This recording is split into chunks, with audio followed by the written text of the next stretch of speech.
Hi, good morning. My name is Rabbi Cass. I'm a sofer in Monsey, New York. Today I want to talk about the Shel Rosh of your tefillin. A lot of people don't realize, or a lot of people are not aware, I should say rather, where the Tefillin Shel Rosh needs to be on the head. There's two important parts when it comes to the Tefillin Shel Rosh. There's the knot in the back, and then there's the actual tefillin on the head itself.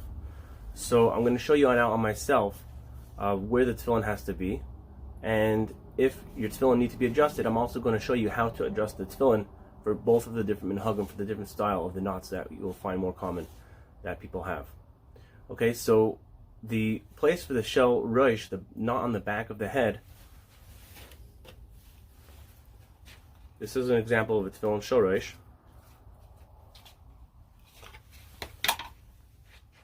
Okay, so we have two parts to the tefillin. We have the knot on the back. Now this is a standard Dalet, and then we have the actual tefillin. So when you put the tefillin on,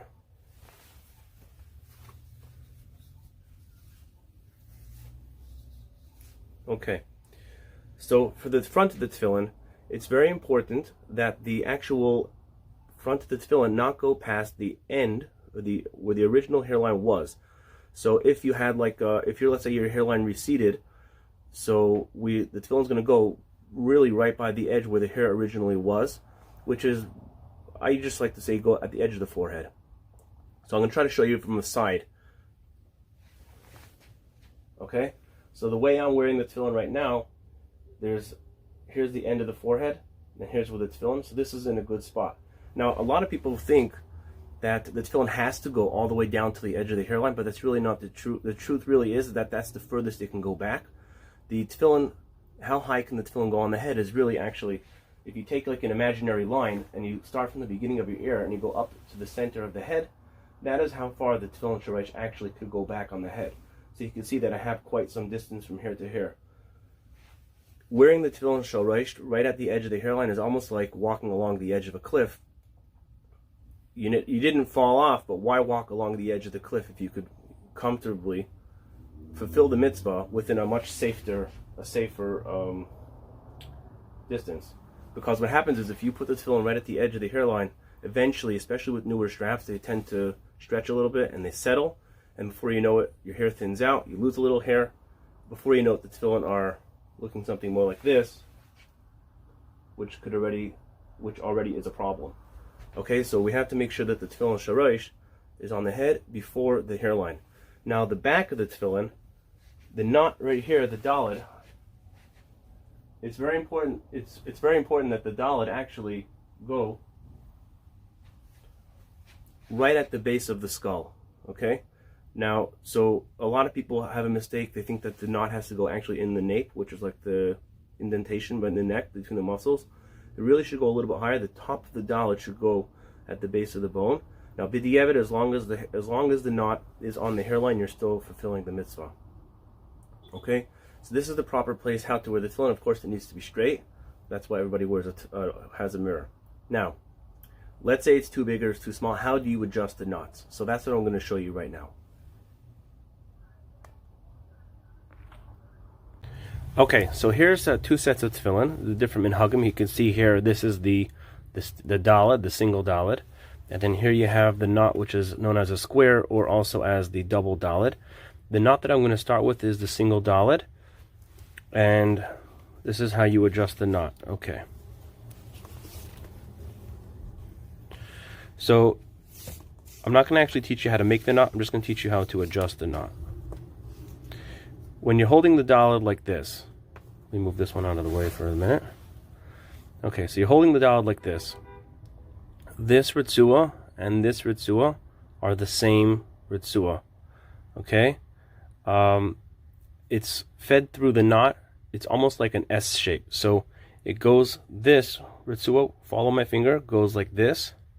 See it popping out the back over here? That's the bottom of this ritzua. Okay, so it's popping out the back here. Then it continues and it goes back this way. Okay, and then it comes back out and then it goes this way. Okay, so it does like an S shape. Goes here, in, and then back. Knowing this, you'll see that it's really not that difficult to adjust the knot. So now I'm going to do it. So let's say this is your Tefillin Shel Rosh, and it's too big. You need to make it smaller. So what do you have to do? You have to take a little bit of slack from here, feed it through the Kesher, and bring it out this end. So we start by pulling from this end right here. Okay, I'm going to take a lot just to be able to show you the example. Okay, so I took from here, I pulled it out here. Okay, now what I have to do, and sometimes to get it started you might need like a tool or a screwdriver or something. Just make sure whatever you use to help you pull this out. I like to use pens. Pens are nice and round. You can kind of get it in there and just wedge it out. Don't use anything sharp or that could puncture the ritzua. Okay, so if you're going to use a screwdriver like I suggested, I don't mean the flat head, I mean a round one, just to get it in there, like here. Let me see if I got one here.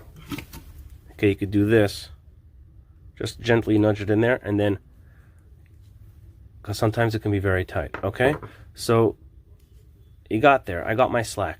Okay, now I have to get it out the bottom. So remember that when I said this here, this is connected to this.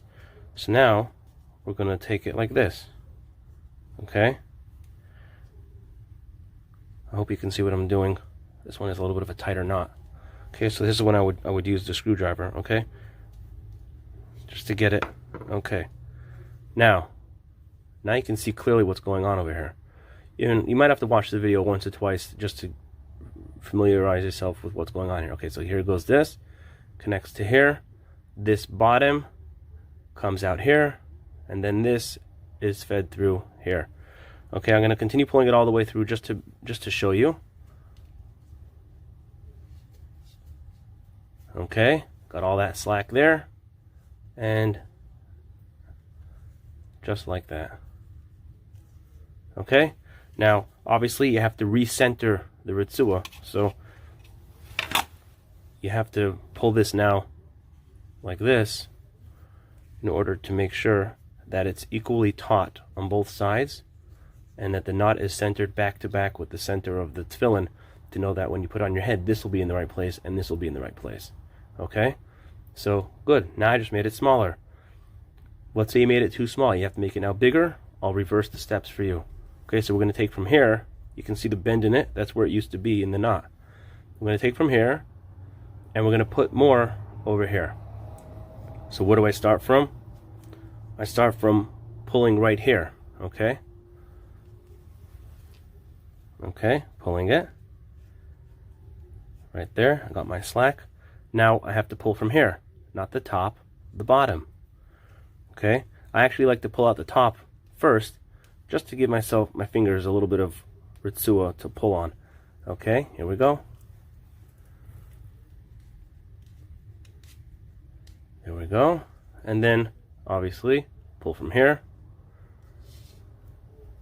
Just like that. Okay, I made it bigger. Now again, I have to adjust this, slide it through. Slid it a little bit too much. Make sure it's equally taut on both sides and it's centered. Now I just made the knot bigger. Now, of course, I'm just doing it to show you, and it's very important to remember, before you adjust the knot, I feel like I should have said it earlier, but it's never too late. You always have to say, either Harini Kosher L'Shem Kedushas Tefillin, I'm tying the knot, I'm adjusting the knot for the sake of the mitzvah of the tefillin, or English or Hebrew, I'm saying I'm doing this for the sake of the mitzvah of the tefillin. On that note, it's optimal, it's better not to do this, not to adjust it while you're davening, because you won't be able to say that you're doing it for the sake of the mitzvah of the tefillin. It's better to do it either before davening or after davening to adjust it. Okay? So that's the single dalet, the way you adjust it. Sorry about that. Okay. The double dalet. Okay. This is what we call the double dalet, or the square. Try to bring that to the center. Move these tefillin out of the way.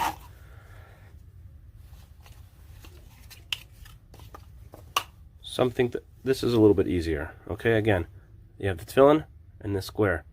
So we're going to be adjusting the other side. This and this are the same ritzua And similar to the other Shel Rosh, the other knot, it goes like this, goes under, and then it comes back out the top there. Okay, so this one is a little bit easier to adjust just because there's less of it is hidden within the knot. So if I want to make this smaller, I'm going to take from this, I'm going to pull. Okay, now I have all that slack. I gotta get it here. So I'm going to pull from the bottom.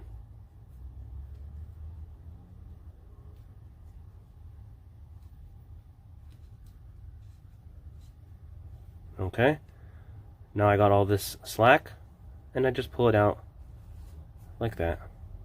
Okay, so now the square, a little twisted. Okay, now again, this side's going to be a lot looser because I pulled from here. So you have to adjust it, pull the strap through the tefillin to make sure that it's equally taut on both sides, like I showed you with the single dalet. Now, again, to make the Shel Rosh back to its original size, to make it bigger, I'm going to take this, I'm going to reverse it, pull from here. Okay, I got my slack here, I need to get the slack over here. I'm going to pull from the bottom, and I always pull from the top first just so I can get my finger in there, but I'm really just pulling from the bottom, as you can see. And then pull it like that. Again, now this side's going to be tighter because I just added over here. Adjust, make sure it's equally taut on both sides. Well, there you have it. That is how you adjust the Tefillin Shel Rosh Kesher, the knot, in order to make sure that it's fitting properly. I'm so happy that I made this video. I've been wanting to make it for a very, very long time. And now it's accessible to anybody. Remember, if you have any questions on your tefillin or your mezuzahs, I am your sofer. You can find me on my website at sofercenter.com. You could find my number there. You can WhatsApp me, email me. I make myself available. I'm here to help you. Take care. It was a pleasure. Like, share, and subscribe.